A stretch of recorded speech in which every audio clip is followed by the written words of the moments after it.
സംസ്ഥാന സർക്കാർ ആവിഷ്കരിച്ച ലഹരിവിരുദ്ധ ജനകീയ ദൌത്യമായ ഓപ്പറേഷൻ തൂഫാന് പിന്തുണ തേടി ആഭ്യന്തരമന്ത്രി രമേശ് ചെന്നിത്തല പ്രമുഖ മതനേതാക്കളായ സംസ്ഥാന അധ്യക്ഷൻ ജിഫ്രി മുത്തുക്കോയ തങ്ങൾ, കാന്തപുരം എ പി അബൂബക്കർ മുസ്ലിയാർ എന്നിവരെ നേരിൽ സന്ദർശിച്ചു. ലഹരിക്കെതിരെയുള്ള പോരാട്ടത്തിന്റെ പ്രതീകമായ തൂഫാൻ വാരിയർ ബാഡ്ജ് ഇരു നേതാക്കളെയും ആഭ്യന്തരമന്ത്രി അണിയിച്ചു. പദ്ധതിയുടെ ഭാഗമായി സംസ്ഥാനത്തെ 140 നിയമസഭാ മണ്ഡലങ്ങളിലും വിപുലമായ ലഹരിവിരുദ്ധ പരിപാടികൾ സംഘടിപ്പിക്കുമെന്ന് മന്ത്രി വ്യക്തമാക്കി. നിലവിൽ തന്നെ 15 കോടി രൂപയുടെ ലഹരി വസ്തുക്കൾ പിടികൂടിക്കഴിഞ്ഞതായും പൊതുസമൂഹത്തിൽ നിന്ന് വലിയ പിന്തുണയാണ് ലഭിക്കുന്നതെന്നും മന്ത്രി പറഞ്ഞു. നാടിന്റെ നന്മയ്ക്കായി എല്ലാവരും തൂഫാൻ വാരിയർമാരാകണമെന്നും മന്ത്രി കൂട്ടിച്ചേർത്തു. തൂഫാൻ സ്ട്രൈക്ക്, തൂഫാൻ വാരിയർ, തൂഫാൻ കെയർ എന്നീ 3 ഘട്ടങ്ങളായാണ് പദ്ധതി നടപ്പിലാക്കുന്നത്. അതേസമയം ലഹരിവിരുദ്ധ നടപടികളുടെ പേരിൽ നിരപരാധികളെ ബുദ്ധിമുട്ടിക്കരുതെന്ന് മന്ത്രി കർശന നിർദ്ദേശം നൽകി. ലഹരി ഇടപാട് ആരോപിച്ച് കുറ്റ്യാടിയിൽ പെൺകുട്ടിക്കെതിരെ ക്രൂരമായ സൈബർ ആക്രമണവും ആൾക്കൂട്ട വിചാരണയുമുണ്ടായ സംഭവം ഗൌരവത്തോടെ കാണുന്നുവെന്നും ഇതിനെക്കുറിച്ച് പ്രത്യേകം അന്വേഷിച്ച് കർശന നടപടി സ്വീകരിക്കുമെന്നും മന്ത്രി വ്യക്തമാക്കി.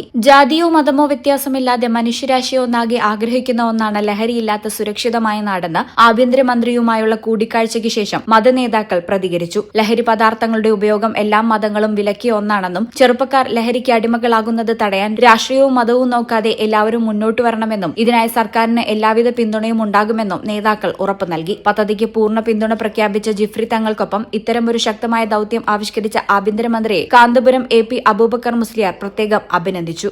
പ്രധാനപ്പെട്ട 2 വിദേശ പൗരന്മാരായിരുന്നു.